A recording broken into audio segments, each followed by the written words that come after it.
This is a very special episode. Not only is it my first live episode, but we got a very, very, very special guest, and we have a live audience. So we got the women's team from Milwaukee Academy of Science. Give it up for yourself. We have the women's team from Nicolay High School. And we got the men's team from Nicolay High School.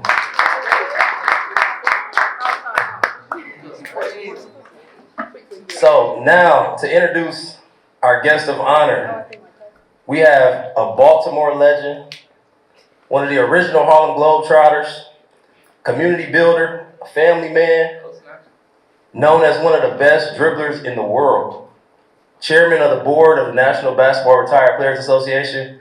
We got Mr. Choo Smith. Give it up for him.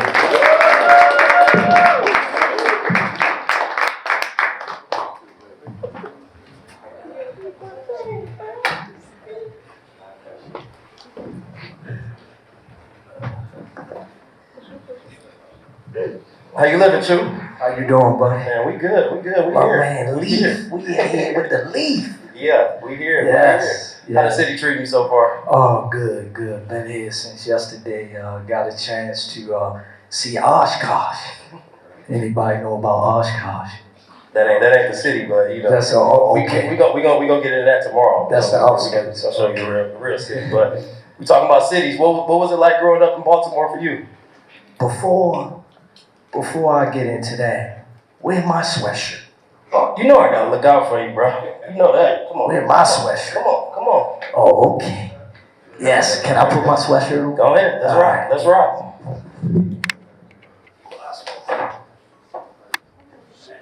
Only me and you got these sweatshirts right now, too. Exclusive. Come on. Yeah. Look at that.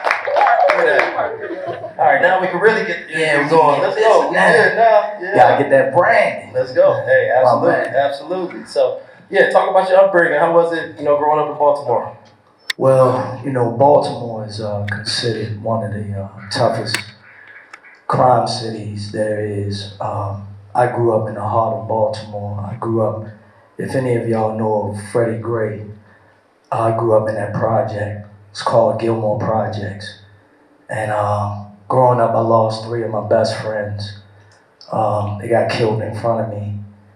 And, during that time, it was just a lot. That's when the crack epidemic was back in the mid to late 80s. And just seeing a lot of negativity. But I had great parents. My mom and my dad just constantly stayed on top of me about academics, being a good person, and utilizing your gifts and your talents. I played baseball, played basketball, played football, and I boxed.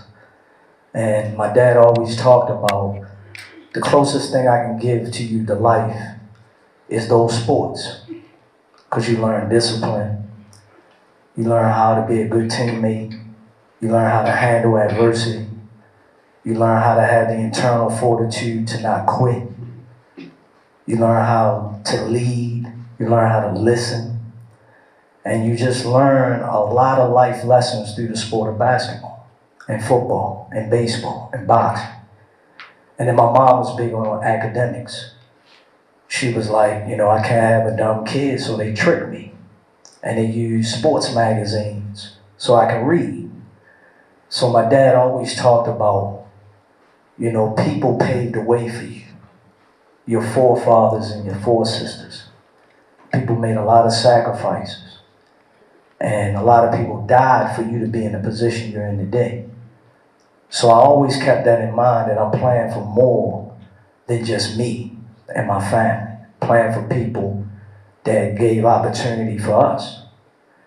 So with that being said, even though I had a lot of distractions, I just love to compete. I love to train. And I love to just be better. I wanted the best.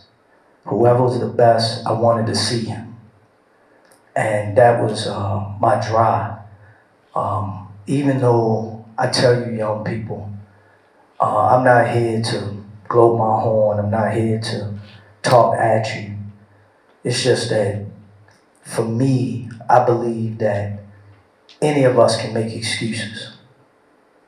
Any of us can say that this is this and this is that, but it's all about respect. And respect is earned. It's not given. Some of you won the championship. Now you're valued. Now everybody wants to see you. The question is, what are you going to do with your success? And that was the thing for me as a kid. Don't read your plus claims. You're only as good as the day God gives you. People can love you on Tuesday, and then everybody brag about you, and then come Wednesday, you're nothing because you didn't produce. And that's how they remember you. You have to be consistent. And that's, I learned through my childhood that, you're going to follow me. I'm not following nonsense. So all the drug dealers, all the killers, I didn't follow them. The truth of the matter, they really followed me because I cared for them. And that's, I guess, why I'm in a position today. And Leef, I just want to say to you, before you ask your next question, I celebrate you, man, because the moment I met you, your spirit is infectious. You care. And when you care about people, you're going to get nothing but great things happen for you. And I hope y'all understand that, young people. All this stuff that you see, it's not what you think. I've been to 50-something countries. I've been to all 50 states. I've met every influential person you could ever meet. It's all overrated. They hurt like you. They have issues like you. And a lot of those guys and young ladies, they don't even know who they are. They're hiding behind the basketball. But deep down, they're in pain just like you and I. So I want you all to just think about your mental health. What you put in your mind is who you are. What you put in your body is how you're going to proceed. And that's what my dad gave me because he was a Marine, a Vietnam vet, and he ran all the prisons in the state of Maryland. So he always talked about, man, I don't want to hear that. What part did you play? Don't tell me that it's the coach's fault. Don't tell me it's the teacher's fault. Don't tell me it was his fault. It's your fault. You're responsible for your own actions. And that was the foundation that he put in me. No excuse. Prove to people. Deliver. Be dependable. But that started at 3, 4, 10, 15, 20 years of age. And my last thing with the question. I failed a ton of times. I failed a lot when I was young. I made a ton of mistakes. But I kept going. And I surrounded myself with people that was going to give me the right information that I needed. Not the information I wanted to hear. A lot of y'all want that. Y'all want what you want to hear.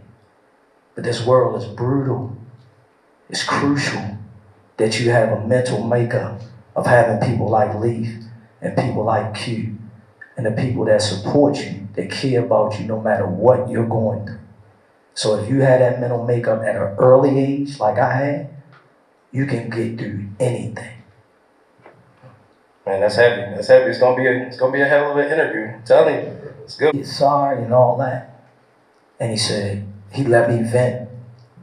He said, oh, you bigger than the game now.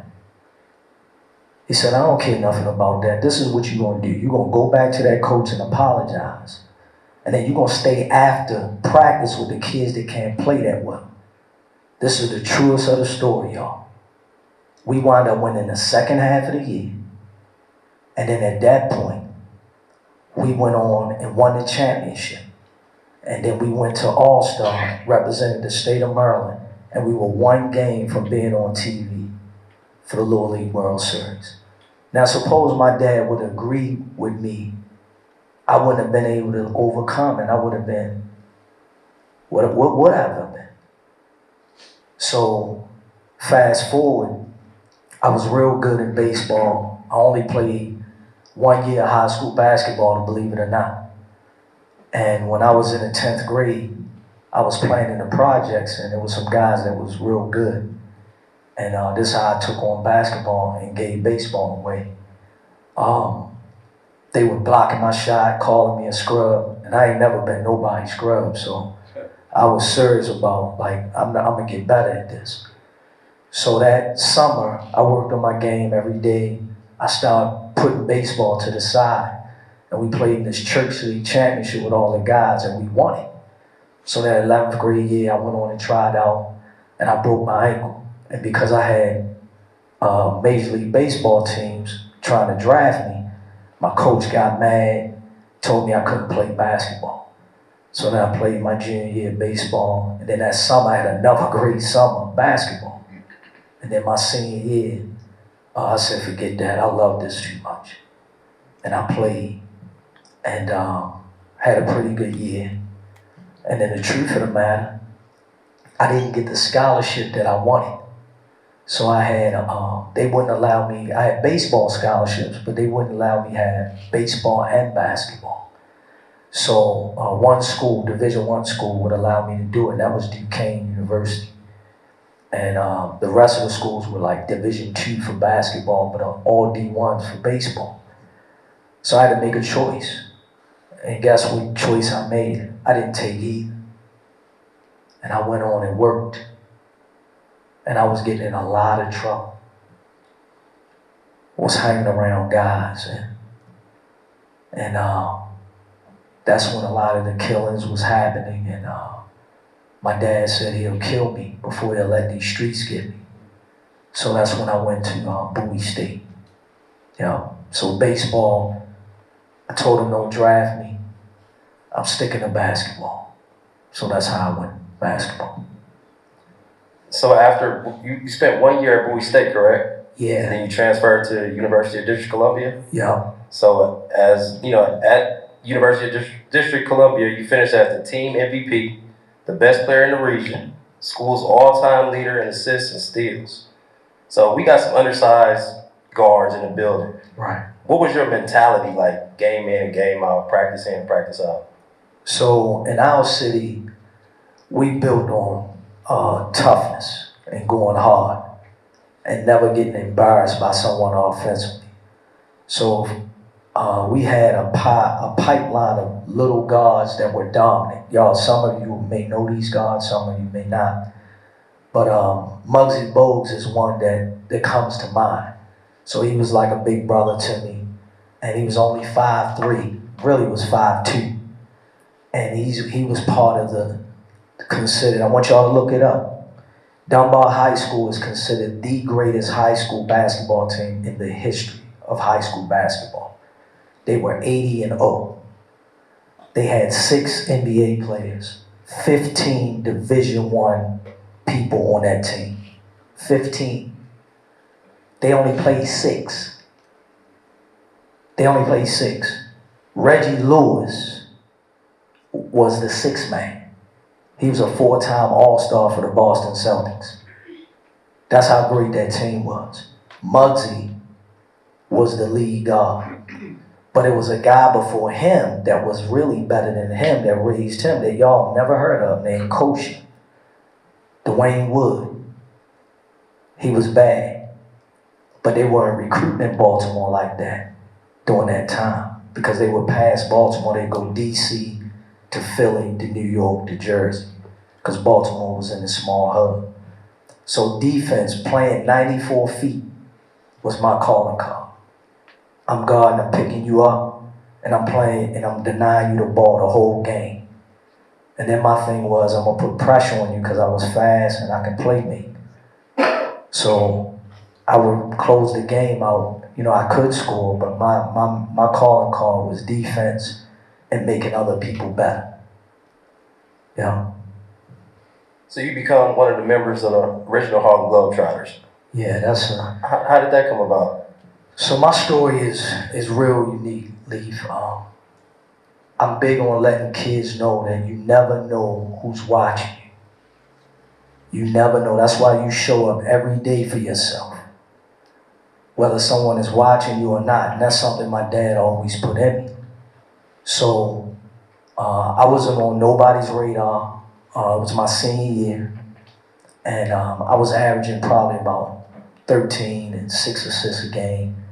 And we were playing the #1 team. And NBA scouts was coming to see Ben Wallace.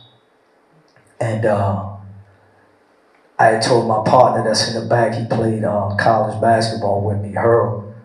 I said, it's gonna be my time.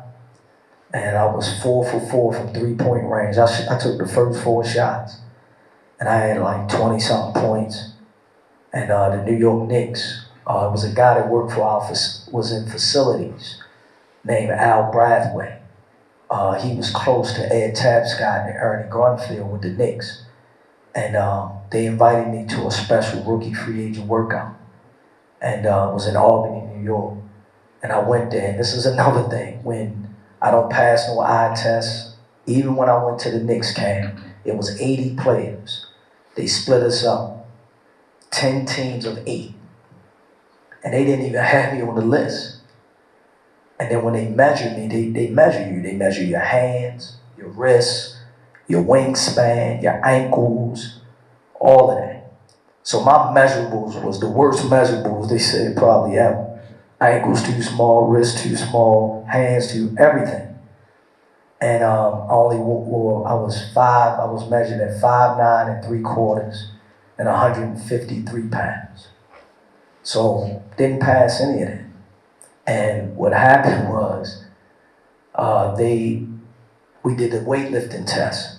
So, because my dad, a military person, I could do 200 pull-ups, hundreds of sit-ups, push-ups. So I worked on the bench.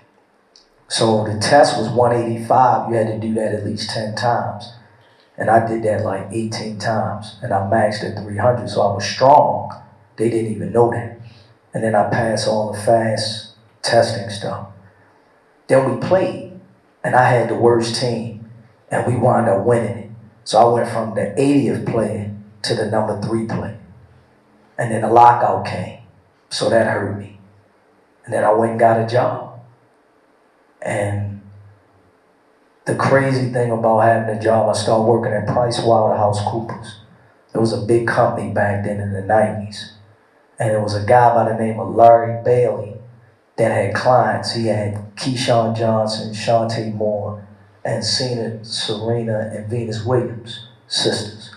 And they would come in and meet with him. And so that first day at the job, see, you gotta be creative. See, I'm giving you all these details because I want you all to understand you gotta be different and be okay with it. So when I went to the job, I let them know I needed 3 hours, 3, to make sure, please let me have it. You can take my money out my check. You can take my whole week check. So you may ask yourself, why did I do that? Well, the job had employees on 7 floors. And what I did was, I introduced myself to every single employee in that whole building. So the partner was black. He was the only black partner in this powerful company making almost $400,000 or $500,000 a year. He got wind of that. So when he came, he said, I want this guy to come to my office. So I went to his office. This is the 4th day of me working. He said, what made you do that? I said, my dad always taught me don't let nobody write your own narrative. See, I know when you're in a corporate setting, people put people against each other and everybody's like crabs in a barrel trying to get ahead. But if I meet you and I show you who I am out front, that kills all that. Now you can deal with me for the merit of my work. See, some of y'all so closed in and y'all want to be so cool. And I'm not talking at you. But it's only one person going to get the prize. When you're in competition with thousands. So you got to know where you're going. So at that time, I knew where I was going. So this guy fell so much in love with me.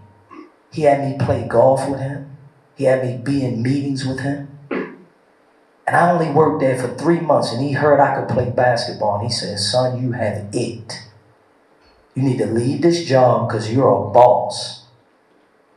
And I want you to go and play ball, make your own money, and change the trajectory of how the world operates. On everything I'm a witness right now, I did that. I left, put my 2 weeks notice. He called me and said, the Atlantic City Seagulls have a team, I need you to work out there. That didn't work out. I went to the LA Summer League. That didn't work out. I went to the Rockford Lightning.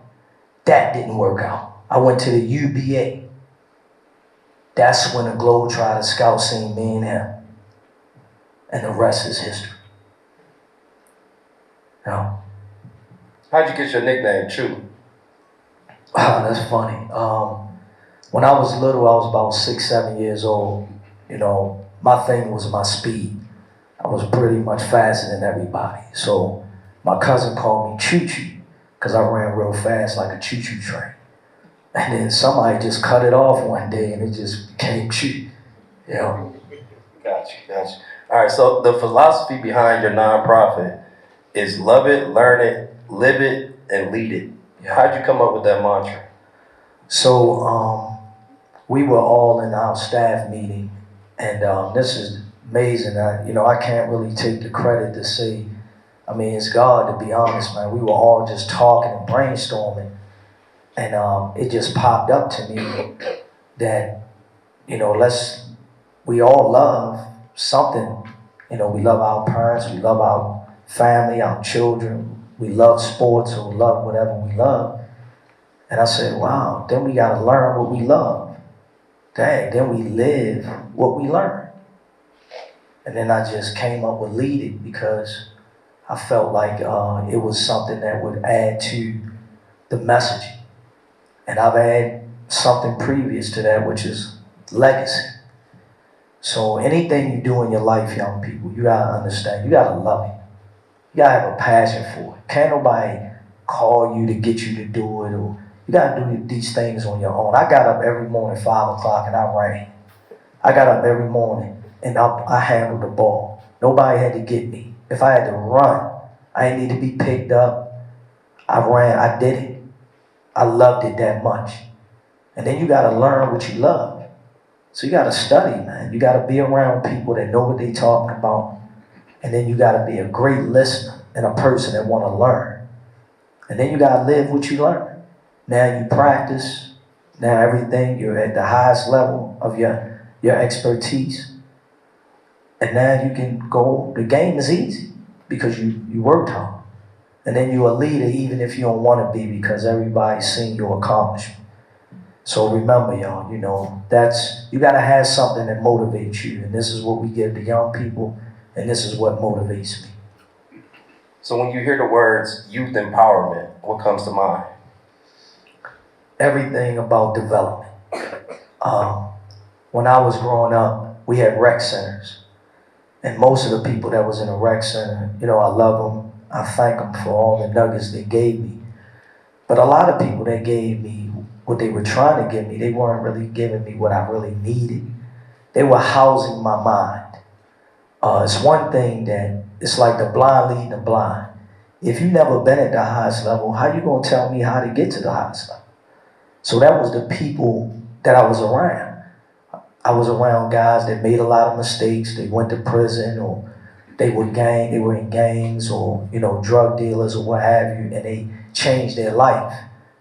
But they didn't have any sense of accomplishment. So they were really teaching me what not to do, which was good. But what about being competitive to the world? So I needed to be around people that develop me. So that's what I pride myself on. Developing the child, showing you how to eat, teaching you how to eat, teaching you how to do things, and then you, in your special gifts and talents, you take it to the level that you wanted to go. But that's what the youth empowerment means to me. It means development. So like I said earlier, you're chairman of the National Basketball Retired Players Association. Let's talk about a little bit of that work. Wow. Probably about 10 years ago, I got a call. Guy wanted me to join the NBA retired players. And I went to the conference. I met, a lot of these guys I've seen in passing. And I just wanted to know more about it. And once I started listening to the greats like Oscar Robertson and Charles Oakley and these guys, Dave Bing and Dave Cowens and, all the greats that played in the 60s and 70s. And then some of the guys in the 80s like Sam Perkins and, James Worley, Clyde Drexler, Byron Scott. I would sit in the lobby with them time after time, just learning. And I didn't realize how they were traumatized. And this is what you all got to pay attention to because it's going to happen to you real soon. We all as athletes, we've been playing a game since we've been babies. And we've been playing with a sense of entitlement because when you're a basketball star, everybody caters to you. So just think about in your school. You're on a varsity, there's 12 of you on each side, boys and girls. The school may hold 700 kids. So out of the 700 kids, you're the 24 that everybody look to because they come and see you play. So you're the star of the school. So think about getting that attention time after time after time. And then all of a sudden, it's cut off. You're no longer it. Now you gotta go get a job and be a regular kid, a regular young man and young woman. That's what happens to these guys. They've been on the highest plateau, and now all of a sudden they're not relevant anymore. Because while they were playing, they weren't good people. They weren't approachable. They weren't good with the media. Everything was about them. So now, they got to deal with real stuff. Now they blaming the world. They got all this money, but they still unhappy. They mad at this guy because he got the play of the year. He got first team when he thought he should have got first team. When he got that max contract, see all these things they're dealing with. Then it's the mental health. And then it's their actual health because they beat their bodies up. They barely can walk. So these are things I learned in my 8 years. And they kept begging me to be on a board because I was doing the task force. I was just serving. And then now I'm the chairman and it's like, wow. I get a call from Derek Coleman. I need you here. I get a call from Oscar and Isaiah Thomas and all these people I looked up to. It's amazing for people to see you this way. And you know why? Because it's not about me. I've been serving. See, I'll carry the water. If Leef gonna win, I gotta give him everything he needs to win. And that's what the retired players is teaching me. Like, wow, we gotta serve, we gotta give, gotta help them get health insurance, we gotta help them get resources so they can live the second phase of their life. It's amazing, Leef. I'm in a meeting, All-Star, and I'm talking to Adam Silver. And Adam Silver is listening to me. And Adam Silver, I had told him that we all need to get together, the Players Association, the retired players, as well as the league, because the young players don't even know the older guys because they paved the way. They're the reason they can make that 80 million a year, 50 million a year. And to be able to see that come full circle, Leaf, like, it's crazy. God picked me. Just think about that, young people. Some of y'all understand, y'all never even heard of me. I know that. I know that. But that's how God works. When you're obedient, the underdog. It's major league, you know. I love it. I love it. So in them talks with Adam Silver, what y'all gonna do about the All-Star game? I was just over there talking about it. A lot of the older guys are mad because I don't know if y'all know the NFL. They stopped having the NFL All-Pro game because it was messing up the game. So you gotta understand, it's TV, and it's about that money. So the TV deal pays these guys salaries.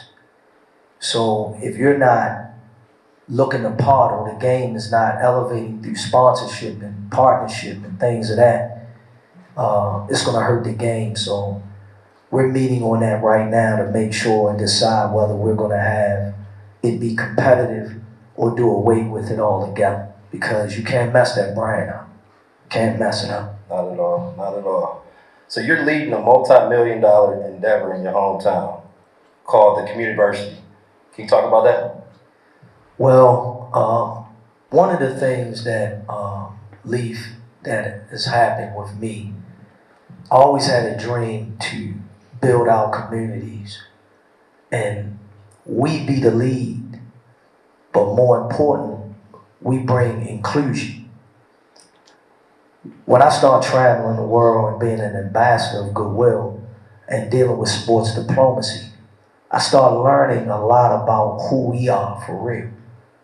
Went to Egypt, learned about Maya, learned about the pyramids. And when you start understanding who you are, you start understanding what it is that you need to do to impact your community.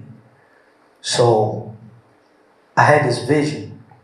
I just wanted a community center to develop young people.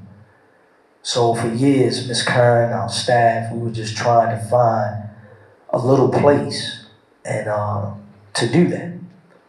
Probably about 4.5 years ago, Ms. Kern met with one of the facilities people, and they got us 20 acres. And we were bidding for it, and we won the bid. And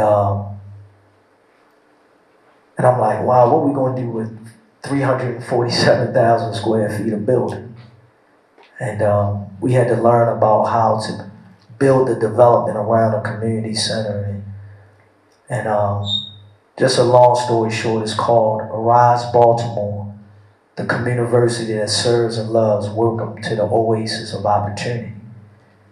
And the goal is to bring everybody together, have everything on one space, you know, food, resources, workforce development, programming, everything that you could ever imagine that's spread it all over. It's right there where you can come out your house and you can do everything you need to do right there and have access to people that are at the highest level. So you can have a pipeline to go through in the arts, whether you want to be a rapper, you name it, it's going to all be in that Communiversity. So the irony for y'all to be here is that my development partners is Q and Leef. See how that works? They're our development partners. So we're going to do these all over the world. So I met with Adam Silver. I met with so many different people. I've been meeting with a lot of the NBA guys. So right now we're looking at 13 cities to do a $100 million project in each city. And it takes great people like them for that to happen. And I just want to thank them, you know, on record. We appreciate them being a part and them believing in the vision, because I know that they have their own vision of how to impact you all, because that's what this is about today. So we're settling real soon. We got a lot of things lined up, and in the process, we're going to be partnering up with other cities to make sure this can be that we do our part to leave it better than where it was when we first started. Man, that's dope. That's dope. All right, we coming down the home stretch. I know we got some audience questions, so I want to save some time for that. So before we wrap up, I got 5 rapid fire questions for you, Choo. Okay. You ready? All right, First thing to come to mind. One item left on your bucket list. Whew. You done did a lot. It's all about my 3 kids, man. I have a 17-year-old daughter, a 15-year-old son, and a 12-year-old daughter. And then my world, man. Like, I just want them to have a better understanding to approach life than I have. And everything I'm doing right now is for them. I done did everything, been everywhere. I just want them to be, because this world is brutal. And I want them to have the tools to be successful. So that's my number 1 priority, is them 3. Love it. If you could have one superpower, what would it be? Wow, 1 superpower. I would say, if I had the ability to tap into everybody's mental makeup and get you to love the person next to you for real, sort of like that movie where you can think through people's minds, but I would want to control the mind for us to have love, happiness, peace, and joy together, and stop being petty, stop taking things personal, and understand you're only as good as the person next to you. If I had the power to put that in all of you, that would be the main superpower I would want. Early bird or night owl? I'm both. That's terrible. I stay up late and I get up early. But I love early. They think I'm crazy. I cut the music on and, I just think early bird get the worm. The person that get up the earliest is the person that wins. If you could only eat one food for the rest of your life, what would it be? Collard greens. Smoked turkey? Smoked turkey. Smoked turkey? You gotta have smoked turkey. For sure, for sure. They like, what? Collard greens. Hey, look at some collard greens, man. All right, last one. This might not be as rapid, but I'm interested because you're known as one of the greatest dribblers of all time. So who are your, I won't say top 5, who are your favorite 5 dribblers of all time? Number 1. Look at them, they wait. Mr. Kyrie Irving. Nobody dribble like him. Number 2. Isaiah Thomas. Number 3. Jamal Crawford. Number 4. Tim Hardaway. And number 5. Charles Choo. No, I'm just playing. Number 5. I'm probably a little biased. I'm gonna go with it's between Jason Williams and Iverson. Jay Will. White chocolate. Jay Will. I don't know if they know about Jay Will. Y'all need to look up Jay Will.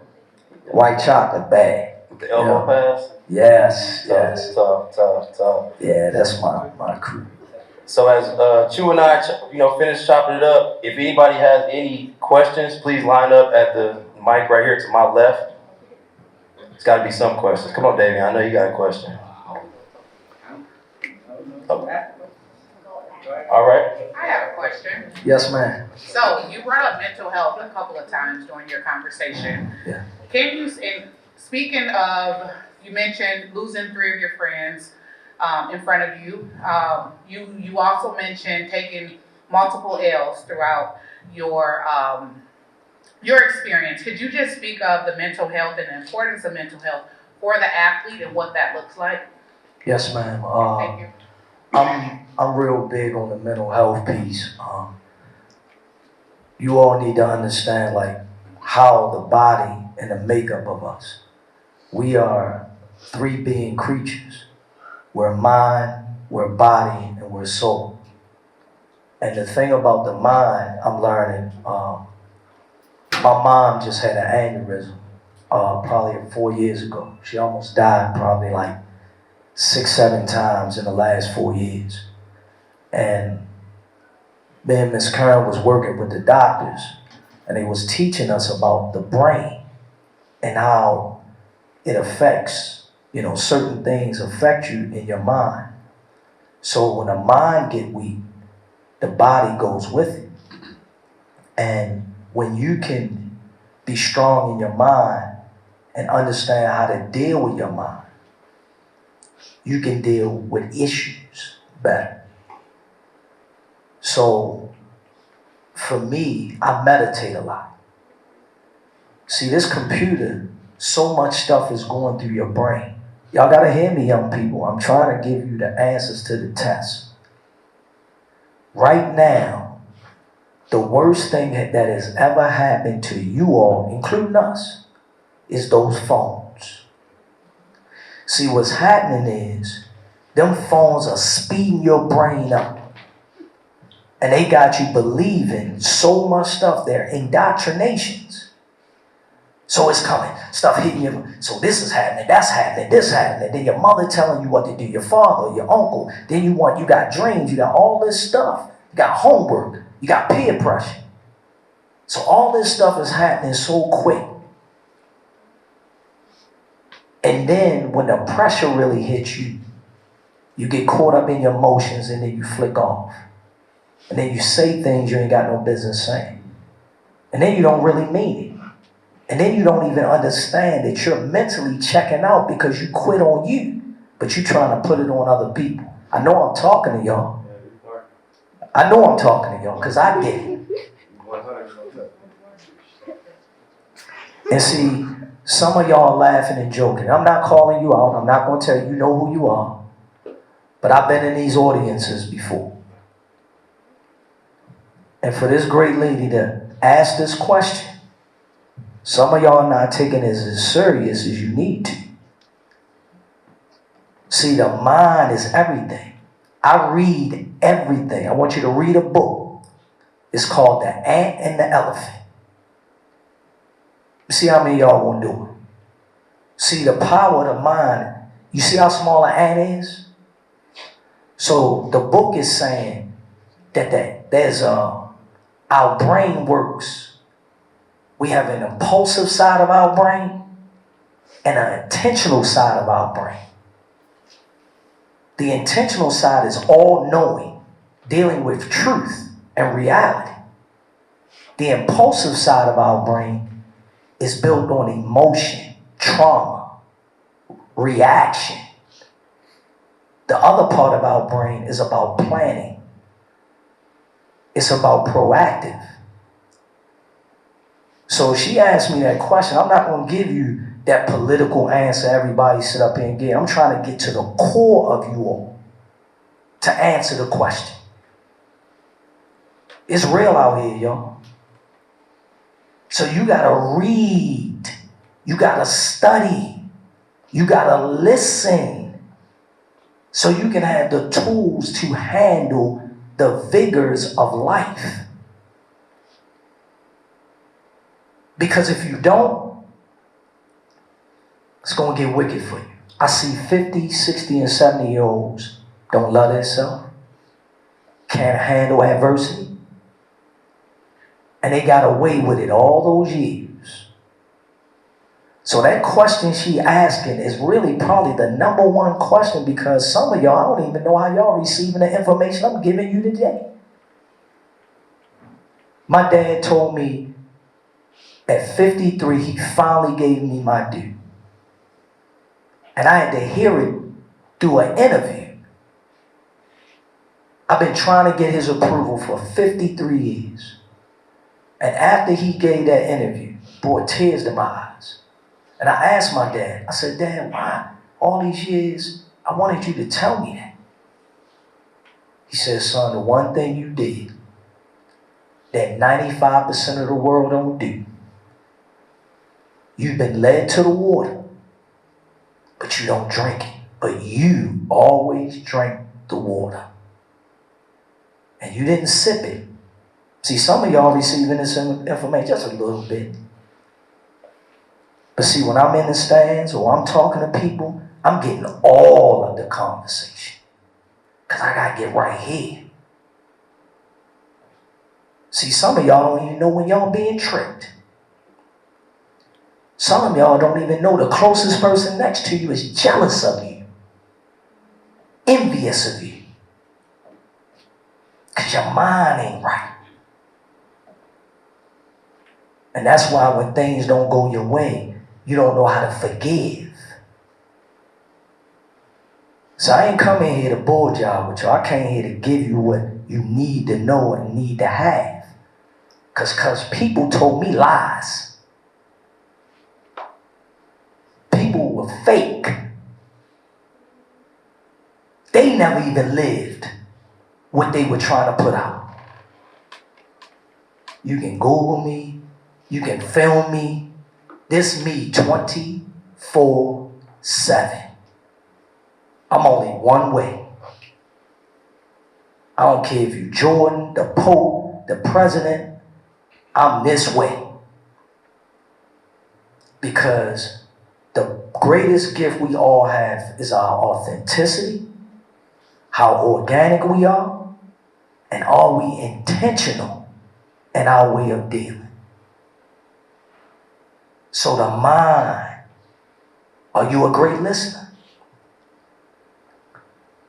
You know what I compete about? I don't believe nobody in the world can listen better than me. That's my number one thing. Ain't about me being right, ain't about me being wrong. It's about, do I listen the best? That's a mentality that she's speaking about. So before we close, this is what I know to be true. One of you is going to take in everything I say. One. Then it's going to be 2 or 3 of you that's going to take in 85% of what I say. Then it's going to be another 3 or 4 or 5 of you that's going to take in 50% of what I say. And then some of y'all is going to only know it sounds good, and you're going to just go and do your own thing. And guess what's going to happen? You're going to be 35. And I don't know where you're going to be. That's real. So that mind that she asked is part of this discussion. Think we got one more question? Talking to 2 winners, Leef, I know you're a winner through high school, college, give you your flowers now. Appreciate that. How do y'all prepare yourselves, or how did you guys prepare yourself for big games? Like, what was like the things that you did to just be able to go out there and perform at your best on the highest stage? Go ahead, Lee. For me, it's what you just talked about, the mental part of it. I visualize. I see myself making the winning plays. I'm like, you know how he said he's the best listener? You're not going to outwork me. You're not going to outsmart me. So I'm going to be prepared. I'm going to do everything I got to do to have all my I's dotted, all my T's crossed. So when I come to that game, we just hooping. Everything is muscle memory. But I'm overly prepared. I ain't leaving no stone unturned. So no matter, but it doesn't just start in the game. You can't just flip that switch. You got to be a student nonstop. Whether you're Muslim, Christian, reading the Quran, reading the Bible, you got to study. You got to study. Be a good person, and hate losing more than you love winning. Hate losing more than you love winning. So whatever you do, like I don't care. I hate losing. Like my son right here in the front, I still don't let him beat me in nothing. He 9 years old. They don't care if we playing checkers, nothing. Just always be competitive. Always be prepared and visualize. See yourself. In high school, I won two state championships. I was 5'2", 123 pounds. Co-captain. Had a write-up, Mr. Big Shot, Journal Sentinel. That's because I prepared for those moments. So when I got in the game, I'm ready. Coach called my name, I'm ready. I'm getting a big steal. I'm hitting the 26-foot three-pointer. I'm ready. Yeah, I think Leaf hit it on the nose. I mean, that question is such a loaded question when you think about players like Kobe Bryant and Jordan and Steph Curry and those guys. It's a different thinking. You have to believe that you're the best at all times. And when you're outsized, the deck is so stacked against you because the game is the land of the giants. But you gotta have a big heart, and you gotta figure out what are your weaknesses, what are your strengths. It's a thing called the SWOT that we work on constantly. It's called strengths, weaknesses, opportunities, and threats. And I always, when I'm showing the staff, like, what's the most important thing out of those four? And everybody will say threats or they'll say strengths. That's the majority. But the greatest thing out of that SWOT is the opportunity. What do you do with the opportunity? Because your strengths and weaknesses are gonna fluctuate. They're gonna go based on who you compete against. Because sometimes you may be strong in this area against this particular defender, but you're gonna have to take a different approach. But you gotta be a student, you gotta really want this. It's only a select few that make it. The Harlem Globetrotters is coming up on 100 years. It's only 700 Harlem Globetrotters. The NBA only has 5,000 NBA players in their 77-year history. That's saying right now, none of you have a chance to be either. That's the statistic. Let me give you one closer to your own reality. It's only 4,400 Division I scholarships. 350 Division I schools. A portal that has 18 to 2,200 people in it that have already played 3 to 4 years of college basketball. So how am I recruiting you when you're immature? You don't work hard. Everything is about you. I already went through that with 3 guys that been in the portal, that transferred 3 schools, and now they learned their lesson to see how real it is. I'm going to take that kid over you. Because all you can do is shoot threes. All you can do is dunk. Y'all got to wake up. What Leef is talking about is your consciousness for the game, your consciousness for the life. I'm sorry, if you're not willing to die for this, you're wasting your time to say, this is what I want to do playing ball. I'm telling you, when I was on the court, I never took a play off. I felt like this was my last game. So I don't even play no more. I play with the kids. But you know what's so crazy?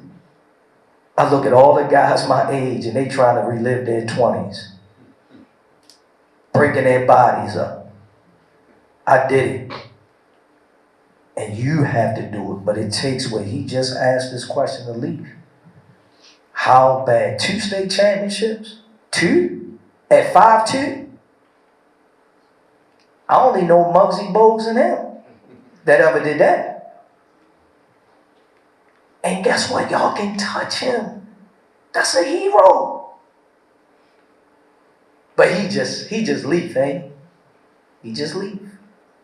But let Steph Curry come in here. Let Michael Jordan or LeBron and them come in. Y'all gonna jump all over them. But they gonna give you 30 seconds. 30 seconds.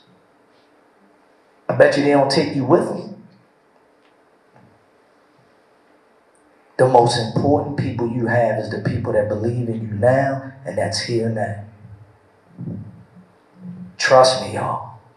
This right here is priceless. I never had this. I had to figure it out. Remember, I got told no 6 times. How can you handle somebody telling you you're not good enough 6 times in a row? And you gonna keep going? Or you gonna quit? I kept going. It's important. Come on, young people. Y'all gotta ask questions, man. Y'all gotta get I involved. think we got Matthew. So you talk a lot about being a leader, like in all your experiences and endeavors since you were younger. Do you feel like leaders are born with like that leadership capability, or is that something that you gain along the way? And also, like, what are the most integral parts of being a leader for you that's led to your success in all your endeavors? What's your name, man? Matthew, okay. Powerful question, man. That's big time, man. So, You going somewhere, man. Just to be able to ask that question like you did. I think, I'm gonna be honest with you. I don't really know how to answer that. You know how people say leaders are born and leaders, I think that's a cliche. I think every situation is different. Some people can grow into leaders. Sometimes the leader was leading and he got hurt or she got hurt, or the leader got put off the team, and then you adopted being the leader because you the next person up. I think it's a mentality going back to what she said, like you gotta be able to have a selfless mentality to lead. It has to be bigger than you. I just want to give you an example of what happened with me. So when I transferred from Bowie to UDC, there was guys that was on the team that were supposed to be the leaders. And I messed up bad because that was the year I believe we'd have won everything. And it was my fault. And every time I think about it, it made me cringe. Because we were 9-0, and we were on the front of the Washington Post, and it was crazy. And I knew I should have took over that team, but I just was fitting in. And we started losing, and we got in this big accident coming out the airport, and our season went down to the twos, and we had a squad. So the next year I came in, I had told her, I said, I'm the captain. And if any of y'all want to fight, we can fight. It's the truest of this story. Y'all following me. And in my leadership, I carried the bags. I was early. I was late. I stayed late. And I just showed those guys that I was the leader, and we wound up having the first winning season since the team won the national championship, and the rest is history. I just think that you all are leaders. But the first thing you gotta figure out is, who are you? What are your strengths? And what are the things that you are willing to sacrifice for your teammate? Are you willing to make that extra pass?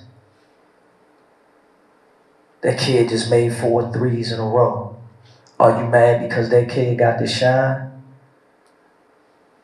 Or because he's the star or she's the star player, are you afraid to challenge and say, why you ain't make that extra pass? He just got 4 in a row, even though that's the star you're talking to.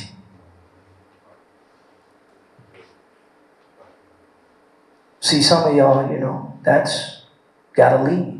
Because when they recruit you, They want to know you have those leadership qualities. Because you got to bring something to the dance. This thing on the front of the jersey is bigger than the back of the jersey. When you play in North Carolina, and you play at Duke, and you play at Dayton, it's a pride. So they want to get great leaders because they're looking at bigger than basketball. So you'll become the alumni. So they'll hook you up with Fortune 500 jobs or connections and TV or you name it, all because of how well he played again. I bet you, them 2 state championships, somebody in the business world watched him win those 2 championships. And it's somebody that loves his character that'll say, I want him to be a part of my team. And I know that's happened for him multiple times. Because winners want winners.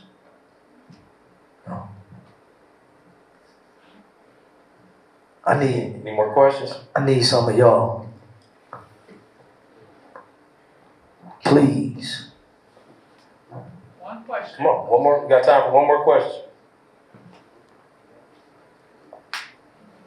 As much noise and conversations I heard. My ladies was in there TikToking and all that in the back. I can't get a question. I seen the personalities. Y'all thought I wasn't gonna say nothing, huh? I mean, y'all had a lot of energy for the TikTok. TikTok getting y'all free education? Okay, we got 2. There we go. If y'all can state your name and the school that you're affiliated with before the question. I'm Ava.